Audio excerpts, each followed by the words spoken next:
Hello दोस्तों, आज हम लोग ज्योग्राफी के पार्ट 4 को देखेंगे। तो चलिए बिना देरी किए शुरू करते हैं। आज का पहला प्रश्न है,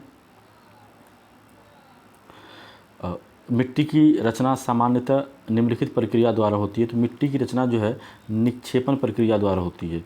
मिट्टी की रचना निक्षेपण प्रक्रिया द्वारा होती है। अगला प्रश्न है, राजस्थान नहर पानी कहाँ से प्राप्त करता है। तो राजस्थान नहर जो है यह सतलज नदी से पानी प्राप्त करता है। और यहाँ पर राजस्थान नहर का जो दूसरा नाम है उसका नाम है इंदिरा गांधी नहर। कई बार इस तरह से भी पूछा जा सकता है कि इंदिरा गांधी नहर कहाँ से पानी प्राप्त करता है। तो ये हो जाएगा सतलज नदी से, इंदिरा गांधी नहर। ठीक है, तो इंदिरा गांधी नहर या राजस्थान नहर पानी कहाँ से प्राप्त करता है। तो सतलज नदी से। अगला प्रश्न है, निम्नलिखित में कौन से दो राज्य कावेरी जल विवाद से संबंधित है। तो कावेरी जल विवाद से संबंधित दो राज्य जो है वो है कर्नाटक और तमिलनाडु। कावेरी जल विवाद से संबंधित दो राज्य हैं कर्नाटक और तमिलनाडु। अगला प्रश्न है, सरदार सरोवर परियोजना। सरदार सरोवर परियोजना जो है यह किस राज्य में निर्माणाधीन है। तो सरदार सरोवर परियोजना जो है यह गुजरात राज्य में निर्माणाधीन है। और यहाँ पर कई बार ये भी पूछा जा सकता है कि सरदार सरोवर परियोजना किस नदी पर है। तो यह है नर्मदा नदी पर। सरदार सरोवर परियोजना जो है यह नर्मदा नदी पर है। अगला प्रश्न देखते हैं। अगला प्रश्न है, भाखरा नागल बहुउद्देशीय परियोजना किस नदी पर बनी है। तो भाखरा नागल बहुउद्देशीय परियोजना है यह सतलज नदी पर बनी हुई है। भाखरा नागल बहुउद्देशीय परियोजना कहाँ बनी है। यह सतलज नदी पर। और यह कहाँ है तो हिमाचल प्रदेश में है, HP। भाखरा नागल बहुउद्देशीय परियोजना किस नदी पर स्थित है। सतलज नदी पर, हिमाचल प्रदेश में। अगला प्रश्न है, भारत का सबसे ऊंचा जलप्रपात जिसको हम लोग जोग बोलते हैं यह किस राज्य में अवस्थित है। तो यह कर्नाटक राज्य में स्थित है। जोग जो है, जोग जलप्रपात कहाँ स्थित है। तो यह कर्नाटक राज्य में स्थित है। और यहाँ से क्वेश्चन और बनता है कि जो जोग है यह किस नदी पर स्थित है। तो जोग जलप्रपात जो है यह शरावती नदी पर स्थित है। शरावती नदी पर स्थित है जोग जलप्रपात। अगला प्रश्न देखते हैं। अगला प्रश्न है, लूनी नदी किस में गिरती है। तो लूनी नदी जो है यह कच्छ के रण में गिरती है, गुजरात में। लूनी नदी कहाँ गिरती है। कच्छ के रण में, गुजरात में। ठीक है, अगला प्रश्न देखते हैं। अगला प्रश्न है, निम्नलिखित में कौन सी नदी एस्चुरी बनाती है। तो एस्चुरी बनाने वाली जो नदी है वह नर्मदा है और एक नदी है ताप्ती। ध्यान रखिएगा, एस्चुरी बनाने वाली जो नदी है उसका नाम है नर्मदा और एक है ताप्ती। नर्मदा और ताप्ती जो है एस्चुरी बनाती है। अगला प्रश्न देखते हैं। अगला प्रश्न है, ब्रह्मपुत्र नदी भारत में मैदानी भाग में किस नाम से प्रवेश करती है। तो ब्रह्मपुत्र नदी जो है भारत के मैदानी भाग में दिहांग नाम से प्रवेश करती है, दिहांग नाम से। ठीक है, तो ब्रह्मपुत्र नदी भारत के मैदानी भाग में किस नाम से प्रवेश करती है। तो दिहांग नाम से प्रवेश करती है। अगला प्रश्न देखते हैं, भारतवर्ष की सबसे लंबी नदी कौन सी है। तो भारतवर्ष की सबसे लंबी नदी गंगा है। भारतवर्ष की सबसे लंबी नदी गंगा है। और इस गंगा की जो लंबाई है वो है 2525 किलोमीटर। ध्यान रखिएगा, भारत में जो गंगा की लंबाई है वो है 2525 किलोमीटर। अगला प्रश्न देखते हैं। अगला प्रश्न है, कहाँ भागीरथी और अलकनंदा मिलकर गंगा बन जाता है। तो भागीरथी और अलकनंदा जो है यह देवप्रयाग में मिलकर के गंगा बन जाता है। भागीरथी और अलकनंदा कहाँ पर गंगा बन जाती है। तो यह है देवप्रयाग में, जो कि उत्तराखंड के, ये जो देवप्रयाग है यह कहाँ है। तो यह जो है उत्तराखंड के टिहरी गढ़वाल जिला में स्थित है। टिहरी गढ़वाल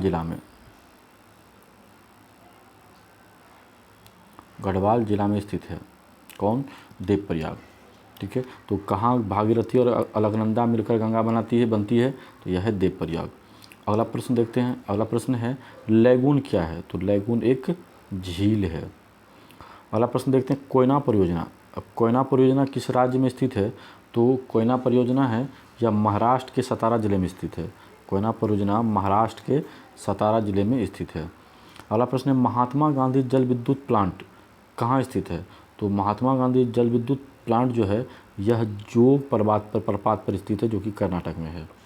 महात्मा गांधी जल विद्युत पर उत्पादन प्लांट कहाँ स्थित है? जोग प्रपात पर, कर्नाटक में। अगला प्रश्न देखते हैं, भारत के विद्युत उत्पादन में किस प्रकार के विद्युत का अधिकतम हिस्सा है?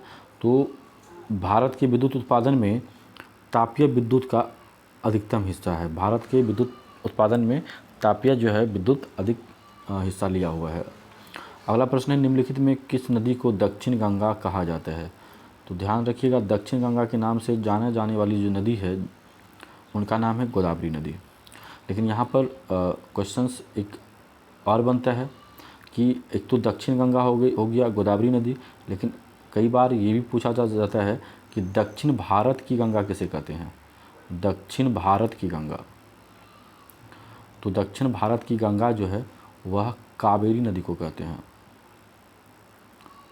दक्षिण भारत की गंगा कावेरी नदी। तो दोनों में कंफ्यूज नहीं होना है। यह है दक्षिण गंगा जिसे गोदावरी नदी को कहते हैं, दक्षिण गंगा गोदावरी नदी को, और दक्षिण भारत की गंगा कावेरी नदी को कहा जाता है। अगला प्रश्न है, जवाहर सागर, राणा प्रताप सागर तथा गांधी सागर जलाशय किस नदी पर निर्मित है?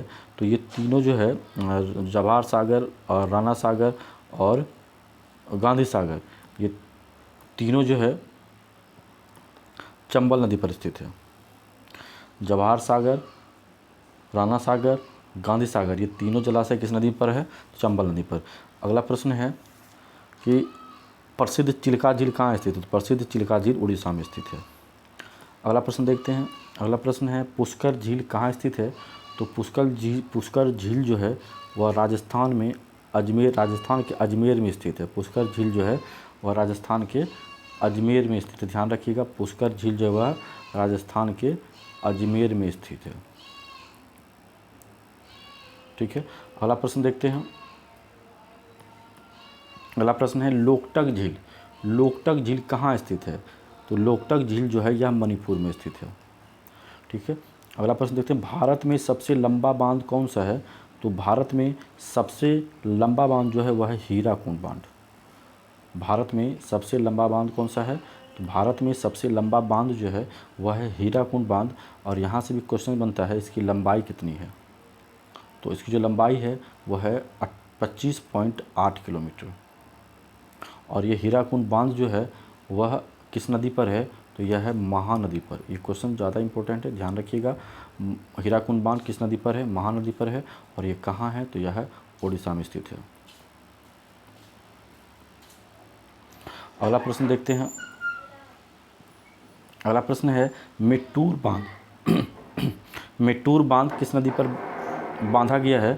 तो मेट्टूर बांध जो है यह कावेरी नदी पर बांधा गया है। मेट्टूर बांध कहाँ बांधा गया है? तो कावेरी नदी पर। अगला प्रश्न देखते हैं, निम्नलिखित में कौन सी नदी रिफ्ट घाटी से होकर गुजरती है? तो रिफ्ट घाटी से होकर गुजरने वाली जो नदी है उसका नाम है रिफ्ट घाटी से होकर गुजरने वाली जो नदी है उसका नाम है नर्मदा नदी। ठीक है। रिफ्ट घाटी से गुजरने वाली नदी कौन सी है? नर्मदा। लेकिन अगर ऑप्शन में नर्मदा ना होता तो इसका एक और है, रिफ्ट घाटी से गुजरने वाली नदी का दूसरा नाम है ताप्ती नदी। यानी कि रिफ्ट घाटी से होकर गुजरने वाली दो नदियां हैं, एक पहला है नर्मदा और दूसरा है ताप्ती। अगला प्रश्न देखते हैं। अगला प्रश्न है, निम्नलिखित में कौन सी नदी विंध्य और सतपुरा पर्वत श्रृंखला के मध्य से गुजरती है? तो विंध्य और सतपुरा पर्वत श्रृंखला के मध्य से गुजरने वाली जो नदी है वह है नर्मदा नदी। ठीक है। कौन सी नदी विंध्य और सतपुरा पर्वत श्रृंखला के मध्य से गुजरती है? तो उसका नाम है नर्मदा नदी। अगला है, नागार्जुन परियोजना किस नदी पर बनाई गई है? तो नागार्जुन परियोजना जो है यह कृष्णा नदी पर बनाई गई है। अगला प्रश्न देखते हैं, भारत के चावल के कटोरों के रूप में निम्नलिखित में विख्यात क्षेत्र का नाम क्या है? तो भारत के चावल के कटोरों के रूप में विख्यात क्षेत्र का नाम है कृष्णा गोदावरी डेल्टा क्षेत्र। कृष्णा गोदावरी डेल्टा क्षेत्र जो है यह विख्यात है चावल के कटोरों के रूप में। अगला प्रश्न देखते हैं। अगला प्रश्न है, माताटीला बहुउद्देशीय परियोजना किस राज्य में स्थित है? तो माताटीला बहुउद्देशीय परियोजना जो है यह उत्तर प्रदेश में स्थित है। माताटीला बहुउद्देशीय परियोजना किस राज्य में स्थित है? तो यह उत्तर प्रदेश में स्थित है। अगला प्रश्न है, इनमें सबसे बड़ा नदी बेसिन किस नदी का है? तो सबसे बड़ा नदी बेसिन जो है यह गंगा नदी का है। नेक्स्ट प्रश्न देखते हैं, रिहंद बांध किस राज्य में स्थित है? तो रिहंद बांध जो है यह उत्तर प्रदेश में स्थित है, उत्तर प्रदेश राज्य में रिहंद बांध स्थित है। अगला प्रश्न है, घाना पक्षी अभ्यारण्य निम्नलिखित में किस राज्य में स्थित है? तो घाना पक्षी अभ्यारण्य जो है यह राजस्थान में स्थित है। घाना पक्षी अभ्यारण्य किस राज्य में स्थित है? तो राजस्थान में स्थित है। अगला प्रश्न देखते हैं, दाचीग्राम अभ्यारण्य भारत के किस राज्य में स्थित है? तो दाचीग्राम अभ्यारण्य जो है भारत के जम्मू और कश्मीर राज्य में स्थित है। अगला प्रश्न देखते हैं, भारतीय गैंडे कहाँ पाए जाते हैं? तो भारतीय गैंडे जो है वो कांजीरंगा वन्यजीव अभ्यारण्य में पाया जाता है, भारतीय गैंडा, जो कि एक सींग के लिए प्रसिद्ध है। अगला है रणथंभौर वन्यजीव अभ्यारण्य, यह भारत के किस प्रदेश में तथा किसके लिए प्रसिद्ध है? तो रणथंभौर अभ्यारण्य जो है यह राजस्थान में है और यह बब्बर शेर के लिए प्रसिद्ध है। अगला प्रश्न देखते हैं, कौन सा अभ्यारण्य विश्व धरोहर घोषित किया गया है? तो विश्व धरोहर घोषित किया जाने वाला जो अभ्यारण्य है उसका नाम है केवलादेव अभ्यारण्य। विश्व धरोहर के रूप में जाना जाने वाला अभ्यारण्य है केवलादेव अभ्यारण्य। ठीक है, इसका नाम है केवलादेव अभ्यारण्य। अगला प्रश्न देखते हैं, अगला प्रश्न है, निम्न में कौन एशियाई शेरों के शरण स्थल या गृह के रूप में विख्यात है? तो एशियाई शेरों के लिए जो है यह विख्यात है गिर राष्ट्रीय उद्यान, जो कि गुजरात में है। एशियाई शेरों के शरण स्थल या गृह के रूप में जाना जाता है गिर राष्ट्रीय उद्यान, जो कि गुजरात में है। अगला प्रश्न देखते हैं, विश्व का एकमात्र तैरने वाला राष्ट्रीय उद्यान कैबुल लेमजाओ नेशनल पार्क कहाँ स्थित है? तो कैबुल लेमजाओ नेशनल पार्क जो है यह मणिपुर में स्थित है। अगला प्रश्न है, कौन सी प्राचीन नगरी का नाम दो नदियों के नाम से लिया जाता है? तो वह है कौन सी प्राचीन नगरी का नाम दो नदियों के नाम से लिया जाता है? तो इसका नाम है वाराणसी। अब वाराणसी का जो नाम है वो दो नदियों से मिलके बना है। तो पहला जो नाम है वह है वरुणा नदी, और दूसरा जो नाम है दूसरा नदी जो है वह है असी नदी। यही दोनों मिल करके बना है वाराणसी। वरुणा नदी और असी नदी मिल करके बना है वाराणसी। अगला प्रश्न देखते हैं, अगला प्रश्न है, प्रथम तेल परिष्करण संयंत्र कहाँ स्थापित किया गया है? तो यह जो है डिगबोई असम में स्थापित किया गया है, डिगबोई असम में। अगला प्रश्न देखते हैं, अगला प्रश्न है, निम्नलिखित में कौन सा राज्य मूंगफली का सबसे बड़ा उत्पादक है? तो मूंगफली का सबसे बड़ा उत्पादक राज्य जो है वह गुजरात है। अगला प्रश्न देखते हैं, अधिकतर चट्टानों एवं खनिजों में किस तत्व की बहुलता होती है? तो अधिकतर चट्टानों एवं खनिजों में जो है सिलिकॉन की बहुलता होती है। अधिकतर चट्टानों एवं खनिजों में सिलिकॉन की बहुलता होती है। अगला प्रश्न है, पोर्टलैंड सीमेंट का मुख्य तत्व क्या है? तो पोर्टलैंड सीमेंट का मुख्य तत्व है चूना, सिलिका और एल्यूमिना। पोर्टलैंड सीमेंट का मुख्य जो तत्व है वह क्या है? चूना, सिलिका तथा एल्यूमिना। अगला प्रश्न देखते हैं, अगला प्रश्न है, पेट्रोलियम कहाँ पाया जाता है? तो पेट्रोलियम जो है वह अवसादी चट्टानों में पाया जाता है। अगला प्रश्न है, मेलाकाइट इनमें से किस धातु का खनिज है? तो मेलाकाइट जो है यह तांबा धातु का खनिज है। अगला प्रश्न है, कोलार की खानों से किस धातु का उत्पादन होता है? तो कोलार की खानों से सोना जो है ना उत्पादित होता है।